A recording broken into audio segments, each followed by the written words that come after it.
రాజన్న సిరిసిల్ల జిల్లా కోనరావుపేట మండలం బావుసాయిపేట గ్రామంలో తుపాకీ కలకలం రేపింది. తన భార్యకు తన కుమారుడు మెరుగైన వైద్యం అందించకపోవడం వల్లే తన భార్య చనిపోయిందనే కోపంతో మాజీ మిలిటెంట్ నేవూరి హనుమంతు కొడుకుపై కాల్పులు జరిపే యత్నం చేయడంతో అప్రమత్తమైన కుటుంబ సభ్యులు తుపాకీని పక్కనే ఉన్న పొలాల్లో పడేశారు. ఈ ఘటనపై స్థానికులు పోలీసులకు సమాచారం ఇవ్వడంతో కేసు నమోదు చేసుకుని దర్యాప్తు చేపట్టారు.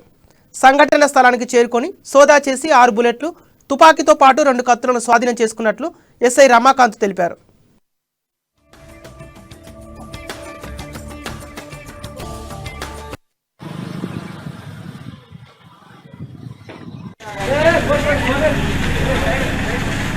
అది కూడా రావాలి మనం